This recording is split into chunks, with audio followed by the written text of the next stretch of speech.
leadership11.com.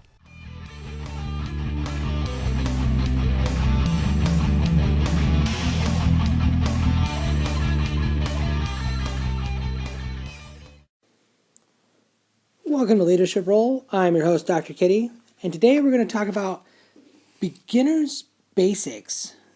More or less a collection of simple tactics, kind of overview strategies kind of thing. Just to kind of throw out the idea of, attacking with a game plan. I think this goes along with, knowing what your army does, how it plays. There's a lot to do with that.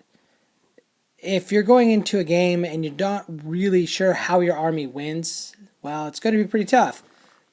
I think it's helpful to have a predetermined course of action when you start, especially a new army. Look at it on paper. What do you think it's going to do? And honestly, just even maybe drawing up a simple deployment could really help out. I've done it in fantasy. It definitely helps that. It's a little easier as in fantasy things are done in blocks, whereas 40K, you're more spread out. But you get the same basic idea.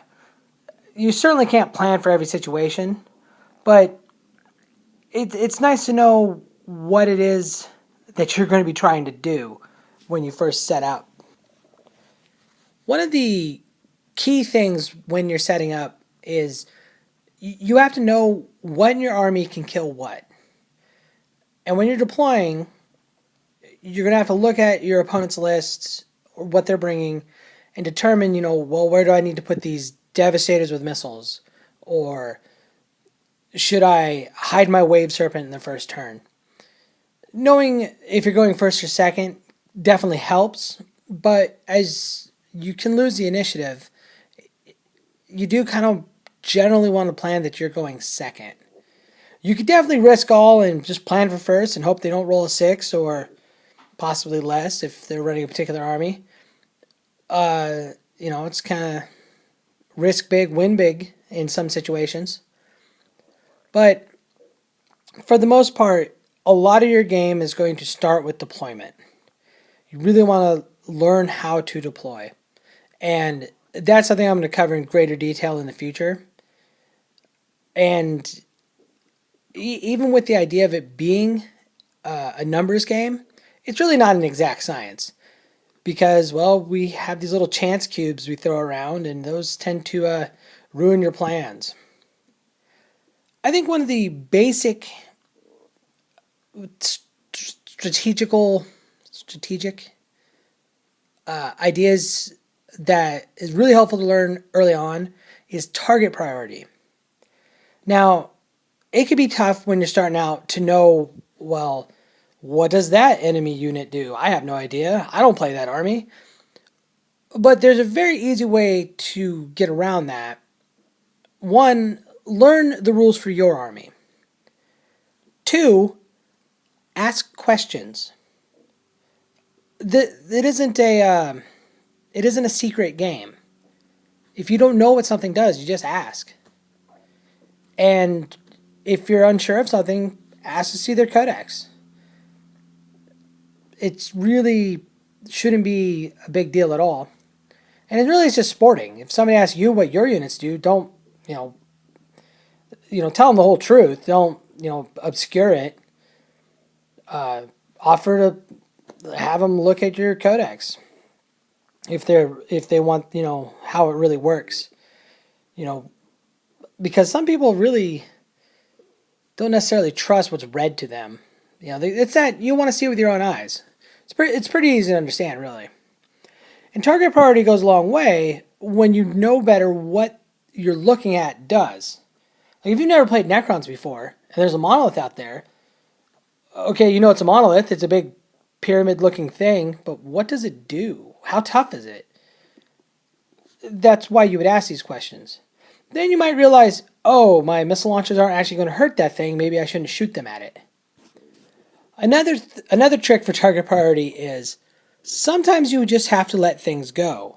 And by that I mean If your army doesn't have a lot of anti-aircraft fire, a lot of sky fire, maybe even none, if there's a single flying thing running at you, your whole army doesn't necessarily have to try to take it down. Think about what you can reasonably kill instead. And then if some of your units really can't touch other units other than the flyer, go ahead and shoot at it.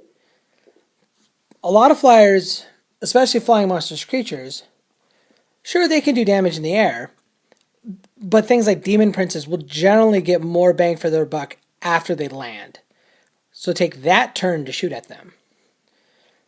I've definitely done it. I've fired everything I had at a plane and then think, why did I bother doing that? We did no wounds, maybe a hull point, but now the rest of his army gets another free turn of movement towards me, or another round of shooting, pretty much unabated. Makes it pretty pretty disheartening when you realize, man, I have wasted all my shots on something I couldn't really kill in the first place. So think about target priority for your army. Another thing that can be kind of hard to quantify in the game of 40K is an acceptable loss. Sometimes it's okay to lose something if you're going to gain something else, usually an objective. But it could be hard sometimes to determine if that loss is really acceptable or not. I actually think this relates to the example with the plane previously.